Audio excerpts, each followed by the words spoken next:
Hi, I'm Chris with Carnival Cruise Addicts, and this is episode 67 of Yakety-Yak, straight from the Yak's mouth.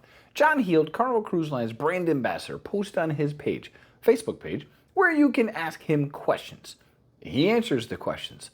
We read the questions, and we take the cool, the funny, the myths, the lies, and we post them here so you can get some good, clear information straight from the Yak's mouth.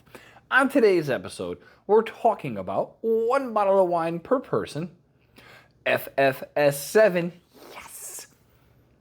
Cheech and Chong chews. Faster to the fun out of Norfolk, Virginia. And what detergent do they use on the boat?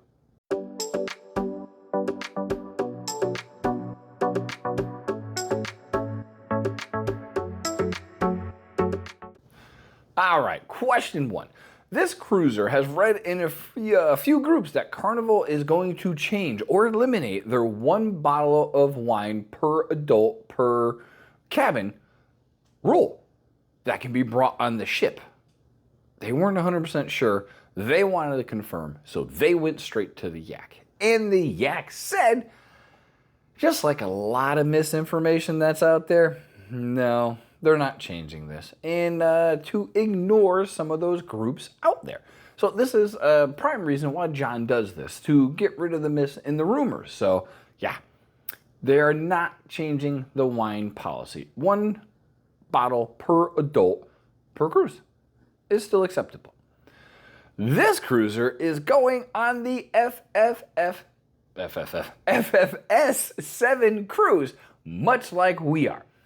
So we know what FFS stands for. We'll just leave it at that. And they could not get the excursion tickets for her daughters.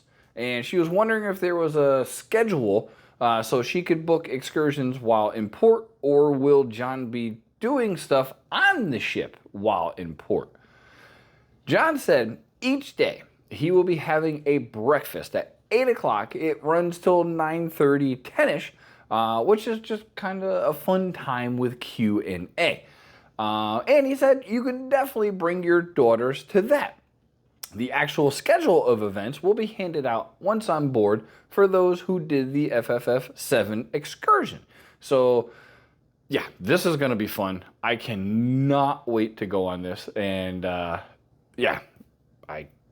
can't wait to go on this. But if you don't have the excursion because they were super limited, there is a daily Q&A with John, so you can get to chill with him. This one said, are Cheech and Chong chews, wow, that's a mouthful, allowed on the ship? Their ad says they are TSA and cruise ship approved. I'm guessing it's a THC gummy or something like that. If it's Cheech and Chong, kind of makes sense. I love Cheech and Chong. John said they would be wrong. Please please choose fun, not chew. So, get it? Chew fun? Anyway, he appreciated the question, but yeah, anything drug related is not really allowed on the ships. If you like what you see, please like and subscribe. We would greatly appreciate it.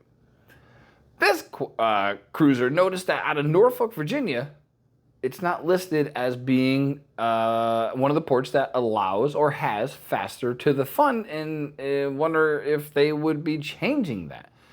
And John said, no, not at the moment. Due to the infrastructure at that port, it is very difficult to do, so they won't be doing it in the foreseeable future at Norfolk, Virginia. So no faster to the fun there. Sorry. And last one. This cruiser finally made it to platinum. Yay, they said. They were super happy about it. And she's going on a 9-day cruise. She said, well, on that, I'm probably going to have to do laundry. Is the laundry detergent unscented? So I guess they're scent sensitive. So they wanted to know in case they needed to do laundry. John, actually, Jacinta said, I apologize. She can confirm the detergent is indeed unscented, and congratulations on platinum. I know when we hit that, we were like, oh, this is so cool. Anyway, thanks for watching. Please take care.